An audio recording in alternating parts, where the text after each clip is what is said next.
Hello students, this video is for class 8 science. Here I am going to revise chapter 2, which is friends and foe microorganisms. This chapter is all about the microorganism. So let's begin. Let's revise this chapter. First of all, we will see what are microorganisms. Microorganisms are present all around us, but they are too small to be seen with naked eye. Micro organisms हमारे चारों ओर हर जगह मौजूद होते हैं, लेकिन हम उन्हें देख नहीं पाते हैं. क्यों नहीं देख पाते हैं? Because they are present, they are found in very small in size, क्योंकि उनकी साइज़ बहुत बहुत बहुत ही छोटी होती है. इस वजह से हम अपने नॉर्मल आई से उन्हें देख नहीं पाते हैं. They are present everywhere in the atmosphere, वो हमारे एटमॉस्फेयर में हर जगह मौजूद होते हैं, like air, water and soil. They are present everywhere in the air, in the water as well as in the soil. They live everywhere, every corner of the world, but we cannot see them because they are very small. Micro का मतलब ही होता है tiny या small, ठीक है. तो ऐसे living organism जो बहुत ही स्मॉल होते हैं साइज़ में, हम उनको माइक्रो ऑर्गेनिज्म बोलते हैं. माइक्रो ऑर्गेनिजम्स को हम माइक्रोब्स भी कह सकते हैं. आप उनको ऐसे डिफाइन कर सकते हो. Micro organisms are very small organisms which can not be seen with the unaided eye. मतलब कि अगर आप नॉर्मल आई से देखोगे तो आप उन्हें देख नहीं पाओगे. अगर उनको देखना है, अगर आप माइक्रो ऑर्गेनिज्म को ऑब्जर्व करना चाहते हो, they can be seen only with a microscope. तो फिर आप उनको एक इंस्ट्रूमेंट से देख सकते हो, जिसको हम क्या बोलते हैं? माइक्रोस्कोप. माइक्रोस्कोप वो इंस्ट्रूमेंट है जो किसी भी छोटे से छोटे मटेरियल को, ऑब्जेक्ट को क्या कर देता है? उसकी इमेज को मैग्नीफाई कर देता है, बड़ा करके दिखाता है. माइक्रो ऑर्गेनिजम्स में भी यूनिसेलुलर और मल्टी सेलुलर. माइक्रो ऑर्गेनिज्म एक सेल वाले ऑर्गेनिज्म हो सकते हैं, या फिर एक से ज़्यादा सेल उनकी बॉडी में प्रेजेंट हो सकता है. माइक्रो ऑर्गेनिज्म में एग्जिस्ट अलोन और इन कॉलोनीज़. वो अकेले भी पाए जा सकते हैं, या फिर कॉलोनी में, ग्रुप में भी आपको देखने को मिल सकते हैं. For example, you might observe that during the rainy season, moist bread gets spoiled and its surface gets covered with greenish white patches.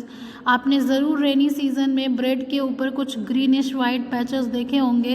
Actually में दे आर द फंगस, और वो माइक्रो ऑर्गेनिजम्स की कैटेगरी में आते हैं. They are a kind of microorganism. Now we will see types of microorganisms. There are 4 main types of microorganism. आपने पहले भी पढ़ा था कि माइक्रो ऑर्गेनिज्म की 4 कैटेगरी है: bacteria, fungi, algae and protozoans. ठीक है. जैसे बैक्टीरिया में आपने नाम सुना होगा, lactobacillus, E coli etcetera. Algae में क्लेमाइडोमोनास, स्पायरोगायरा. फंगी में आपने नाम बहुत सुना होगा, bread mould, penicillium, aspergillus. And protozoan, amoeba, paramecium. They are very famous. एक ऑर्गेनिज्म होता है virus. Viruses are also considered as micro organism. Virus को भी हम माइक्रो ऑर्गेनिज्म की तरह कंसीडर करते हैं, लेकिन वो बाकी चारों माइक्रो ऑर्गेनिज्म से थोड़े डिफरेंट होते हैं, क्योंकि ये नॉन लिविंग की तरह भी बिहेव करते हैं और लिविंग की तरह भी बिहेव करते हैं. ठीक है. और अगर वायरसेस को रिप्रोडक्शन करना हो, लिविंग बीइंग की तरह बिहेव करना हो, तो उनको हमेशा एक लिविंग होस्ट ऑर्गेनिज्म की ज़रूरत होती है. और जब वो लिविंग होस्ट ऑर्गेनिज्म की बॉडी में जाते हैं, तभी लिविंग बिहेवियर शो करते हैं. ठीक है. लेकिन जब वो लिविंग होस्ट के बाहर रहते हैं, तो वो डेड ऑर्गेनिज्म की तरह बिहेव करते हैं. इसलिए हम वायरस को connecting link between living and non living भी कहते हैं. Common elements like cold, influenza, जिसको फ्लू भी कहते हैं, most coughs are caused by viruses. जैसे कि जो कॉमन कोल्ड होता है, फ्लू होता है, कफ होता है, वो वायरस के थ्रू ही कॉज किया जाता है. और कुछ सीरियस डिजीज़ हैं, जैसे कि पोलियो, चिकन पॉक्स, ये भी वायरल ही डिजीज़ होती हैं. Now here you can see the pictures of microorganisms. Here you can see the bacteria, algae, protozoa and fungi. Bacteria में आप देख सकते हैं spiral bacteria, rod shaped bacteria. Algae में क्लेमाइडोमोनास, ये एक यूनिसेलुलर एल्गी है, और स्पाइरोगायरा एक फिलामेंटस मल्टीसेलुलर एल्गी है. प्रोटोजोआ में आप अमीबा को देख सकते हैं, पैरामीशियम को देख सकते हैं. प्रोटोजोआ में सारे ऑर्गेनिज्म कैसे होते हैं, यूनिसेलुलर होते हैं. और फंगी में ब्रेड मोल्ड, पेनिसिलियम, एस्परजिलस, ये सारे मल्टीसेलुलर फंगी हैं. बैक्टीरिया भी हमेशा क्या होता है, यूनिसेलुलर होता है. Here you can see the picture of virus. This picture is the TMV virus, okay, and this picture is the HIV virus. You can see how this virus is. Now we will see the microorganisms are friend and foe. ये हमारे friend हैं या फो हैं, ये हमारे दोस्त हैं या दुश्मन हैं. तो micro organism play an important role in our lifes. ये बहुत इंपॉर्टेंट रोल प्ले करते हैं हमारे लाइफ में. सम ऑफ देम आर बेनिफिशियल. इसमें से काफ़ी माइक्रो ऑर्गेनिज्म हमारे लिए बहुत लाभदायक होते हैं, हमारे लिए बहुत हेल्पफुल होते हैं. लेकिन whereas some others are harmful and cause disease. लेकिन काफ़ी सारे माइक्रो ऑर्गेनिज्म ऐसे भी हैं जो हमारे लिए नुकसानदेह होते हैं, हमें हार्म कॉज करते हैं और बीमारियां कॉज करते हैं. Micro organisms are use for making curd from milk, for making cheese, pickles, breads, cakes, pastries, alcohol, wine, vinegar. Micro organism बहुत सारे प्रोडक्ट को प्रोड्यूस करने में हमें हमारी हेल्प करते हैं, जैसे कि मिल्क से कर्ड बनाना, चीज़ बनाना, पिकल्स बनाने में, ब्रेड बनाने में, cakes, pastries, alcohol, wine, vinegar. ये जितने भी प्रोडक्ट हैं ये सारे माइक्रो ऑर्गेनिज्म के हेल्प से प्रोड्यूस किए जाते हैं. Now one by one we will see how the micro organism help to produce these products. पहला देखिए, making curd from milk. Milk से कर्ड बनाने के लिए एक बैक्टीरिया होता है लैक्टोबैसिलस. ये बहुत इम्पॉर्टेंट रोल प्ले करता है और मिल्क को ये कर्ड में कन्वर्ट कर देता है. ब्रेड बनाने में हम फंगस का यूज़ करते हैं जिसका नाम है ईस्ट. ईस्ट एक यूनिसेलुलर फंगस है जो हम फ्लोर के डो में डालते हैं और उससे क्या होता है कि वो डो जो होता है वो स्पॉन्जी हो जाता है और सॉफ्ट हो जाता है जब हम उसको बेक करते हैं, और इस तरीके से हम उससे ब्रेड, केक, बिस्किट, पेस्ट्री बना पाते हैं. कॉमर्शियल यूज़ अगर देखा जाए तो micro organisms are use for the large scale production of alcohol, wine and vinegar.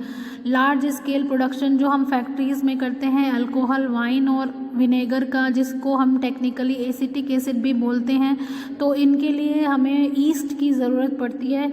तो हम ईस्ट को कॉमर्शियली यूटिलाइज़ करते हैं. ईस्ट क्या करता है, नेचुरल से वो शुगर को फर्मेंट कर देता है, और नेचुरल शुगर के लिए हम सोर्स जो यूज़ करते हैं वो barley, wheat, rice, crushed fruit juice का इस्तेमाल करते हैं. The process of conversion of sugar into alcohol is known as fermentation. Fermentation के थ्रू ही ये वाइन और अल्कोहल और एसिटिक एसिड प्रोड्यूस किया जाता है, और इसमें शुगर को कन्वर्ट किया जाता है अल्कोहल में माइक्रो ऑर्गेनिजम्स के द्वारा, और इस प्रोसेस को ही हम फर्मेंटेशन कहते हैं.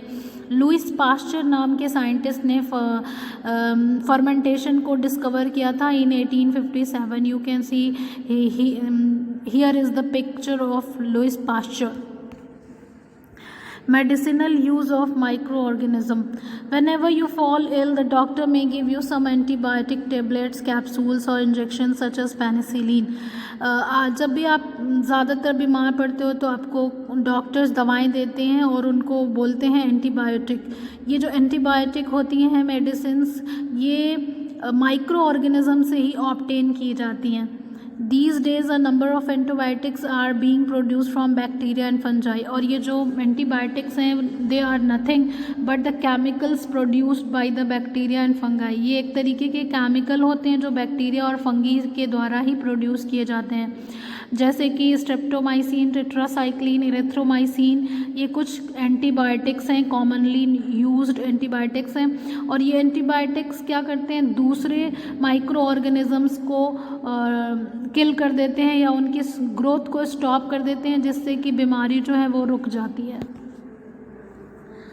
Precautions while administering antibiotics, antibiotics लेते हुए हमें कुछ ध्यान देना चाहिए कुछ बातों पर, जैसे कि antibiotic should be taken only on the advice of qualified doctor, doctor के कहने पर ही हमें सिर्फ एंटीबायोटिक का इस्तेमाल करना चाहिए, खुद से नहीं करना चाहिए। Also you must finish the course prescribed by the doctor. If you take antibiotics when not needed और in wrong dosages it may make the drug less effective when you might need it in future. तो जो भी course है उस antibiotic का उसे हमें complete करना चाहिए, बीच में स्किप नहीं करना चाहिए, अदरवाइज़ वो इनइफेक्टिव हो जाती है। एंटीबायोटिक टेकन अननेसेसरीली में kill the beneficial bacteria in the body, आपके बॉडी के अंदर कुछ अच्छे बैक्टीरिया भी होते हैं जो हमारी बहुत हेल्प करते हैं, आपकी बहुत हेल्प करते हैं। तो अगर हम अननेसेसरीली एंटीबायोटिक दवाएं खाएंगे तो उससे हमारे अच्छे बैक्टीरिया भी क्या हो जाते हैं, मर जाते हैं, इसलिए हमें बिना ज़रूरत के एंटीबायोटिक इस्तेमाल नहीं करना चाहिए। Antibiotics however are not effective against cold and flu as these are caused by viruses. एक बहुत मज़ेदार और इंटरेस्टिंग बात यह है कि ये जो एंटीबायोटिक दवाएं हैं वो वायरस के खिलाफ असरदार नहीं होती हैं, वायरस को किल नहीं कर पाती हैं। तो जो भी बीमारी वायरस के वजह से होती है वो हम एंटीबायोटिक से क्योर नहीं कर सकते हैं, जैसे कि ये जो कोरोना वायरस है, कोविड-19 है, उसको भी हम एंटीबायोटिक से हम ट्रीट नहीं कर सकते। Now we will talk about the penicillin. Penicillin एक तरीके का क्या है, एंटीबायोटिक है। In 1929 Alexander Fleming was working on a culture of disease causing bacteria. 1929 में अलेक्जेंडर फ्लेमिंग नाम के एक साइंटिस्ट क्या कर रहे थे, डिजीज़ कॉजिंग बैक्टीरिया पे वर्क कर रहे थे, उसको कल्चर कर रहे थे। Suddenly he found the spores of a little green mould in one of his culture plate. उन्होंने देखा कि जहाँ पर वो बैक्टीरिया को ग्रो करवा रहे थे वहाँ पे देखा कि एक ग्रीन फंगस है, मोल्ड वहाँ पर उगा हुआ है, उसका स्पोर है। He observe that the presence of mould prevented the growth of bacteria. उन्होंने देखा जहाँ पर फंगाई वो फंगी मोल्ड प्रेजेंट है वहाँ पर बैक्टीरिया ग्रो नहीं कर पा रहे। In fact it also killed many of these bacteria, और वहाँ पे जो भी लिविंग बैक्टीरिया था उनको इस फंगस ने मार दिया था। तो इससे उन्होंने डिस्कवर किया कि ये फंगस कुछ ऐसा केमिकल प्रोड्यूस कर रहा है जिसकी वजह से वहाँ पे बैक्टीरिया ग्रो नहीं कर पा रहे या जो भी हैं वो मर जा रहे हैं। तो इस तरीके से जो उस केमिकल का अलेक्जेंडर फ्लेमिंग ने डिस्कवर किया, और वही केमिकल को ही हम क्या बोलते हैं, एंटीबायोटिक बोलते हैं। Now I talk about the vaccine. Vaccine आजकल आप बहुत ही नाम सुन रहे होंगे। तो वैक्सीन को हम यूज़ करते हैं to immunise our body. When a disease carrying microbe enters our body, the body produces antibodies to fight the invader.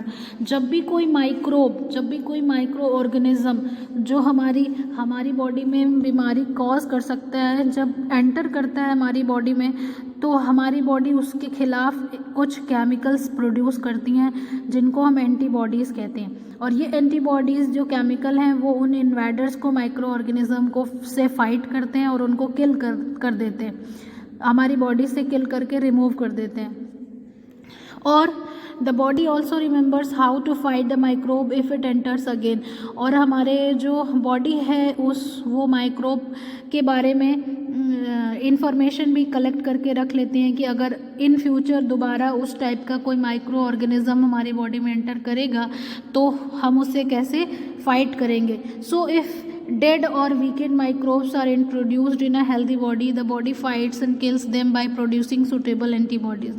तो अगर हम कोई डेड या बहुत ही वीक माइक्रोब्स अगर हमारी बॉडी में एंटर करते हैं तो हमारी बॉडी उसको मार भी देगी और उसकी जानकारी भी इकट्ठा कर लेगी। तो एंटीबॉडी जो है वो हमारी बॉडी में बन जाएगी। और कभी अगर इन फ्यूचर कभी कोई प्रोमिनेंट एंड स्ट्रॉन्ग उस तरीके का कोई माइक्रो ऑर्गेनिज्म हमारी बॉडी में एंटर करेगा तो वो हमारी एंटीबॉडीज़ जो हमारी बॉडी में पहले से बन चुकी हैं वो उन माइक्रो ऑर्गेनिज्म को फाइट ऑफ करके हमारी बॉडी से रिमूव कर देंगी। इस तरीके से हमारी बॉडी की इम्यूनिटी बिल्ड हो जाएगी उस पर्टिकुलर माइक्रो ऑर्गेनिज्म के खिलाफ। Several diseases including cholera, tuberculosis, smallpox and hepatitis can be prevented by vaccination। इस तरीके से हमने बहुत सारी ऐसी बीमारियां हैं उस पे हमने रोक लगाई है by the vaccination। Children are given injections to protect themselves against several diseases। Necessary vaccines are available in hospital। तो जो आप देखते होंगे कि छोटे बच्चों को आप टिल 5 years बहुत सारी वैक्सीन्स प्रोवाइड की जाती हैं। Vaccinations are given to children for protection against polio under pulse polio program। Polio drops given to children are actually a vaccine। This is called oral vaccination। आपने oral vaccination भी देखा होगा, polio के लिए दिया जाता है और ये पोलियो नाम की बीमारी के अगेंस्ट बच्चों में इम्यूनिटी क्रिएट करने के लिए दिया जाता है। These days vaccines are made on a large scale from microorganisms to protect human and other animal from several diseases। आजकल बहुत सारे माइक्रो ऑर्गेनिज्म के थ्रू हम वैक्सीन्स प्रोड्यूस करते हैं और बीमारियों से हम अपने आप को सेव करते हैं और एनिमल्स को भी सेव करते हैं। Increasing soil fertility। Some bacteria and blue-green algae are able to fix nitrogen from the atmosphere to enrich soil with nitrogen and increase its fertility। बहुत सारे ऐसे बैक्टीरिया हैं और ब्लू ग्रीन एल्गी हैं जो एटमॉस्फेरिक नाइट्रोजन को usable form of nitrogen में convert कर देते हैं और सॉइल में नाइट्रोजन की अवेलेबिलिटी को इनरिच कर देते हैं, जिससे जो प्लांट्स होते हैं उनको फ़ायदा होता है। इन माइक्रोब्स को हम बायोलॉजिकल नाइट्रोजन फिक्सर्स कहते हैं। क्योंकि प्लांट्स को नाइट्रोजन की बहुत ज़्यादा रिक्वायरमेंट होती है, तो जब सॉइल में नाइट्रोजन अच्छे एनफ क्वांटिटी में अवेलेबल होता है तो वहाँ पर सॉइल फर्टाइल होती है और प्लांट्स अच्छे से ग्रो कर पाते हैं। Now the next we'll see cleaning the environment। You often see large amount of dead organic matter in the form of decaying plants and sometimes dead animals on the ground। आप देखते हैं कि plants and animals मरते रहते हैं लेकिन कुछ दिनों बाद आप देखते हैं उनकी डेड बॉडी डिसअपीयर हो जाती है। ये ऐसा क्यों होता है? क्योंकि माइक्रो ऑर्गेनिज्म वो डेड ऑर्गेनिक वेस्ट जो प्लांट और एनिमल बॉडी में होता है उनको वो डिकम्पोज कर देते हैं और उनको सिंपल सब्सटेंस में कन्वर्ट कर देते हैं। डिकम्पोजिशन का मतलब होता है to convert the complex material into their simpler form.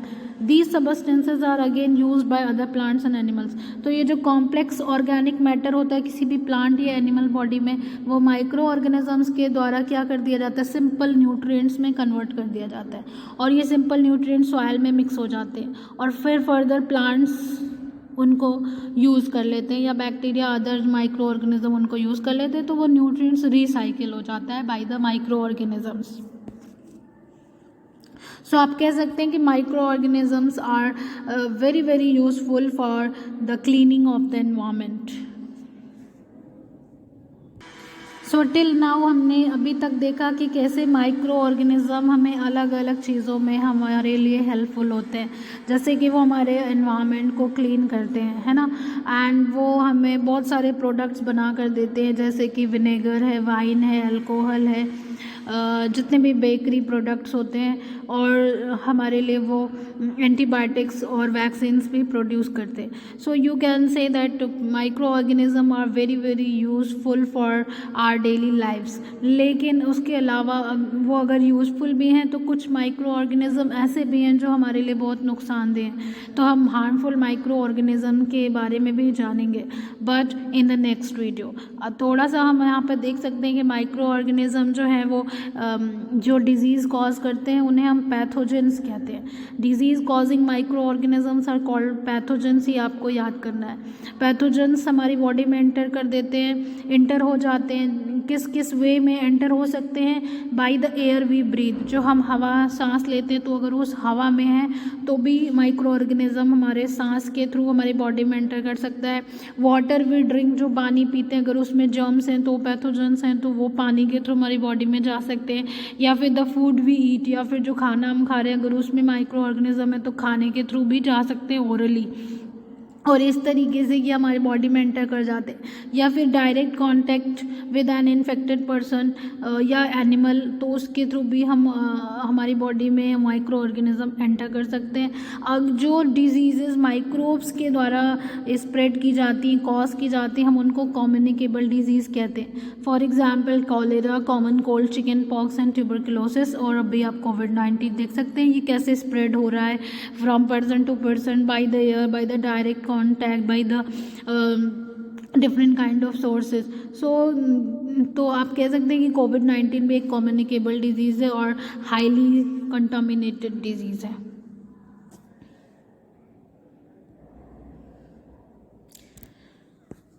सो अभी हम इसमें इतना ही पढ़ेंगे। In the next video we will talk in detail about the harmful micro organisms. Thank you everyone.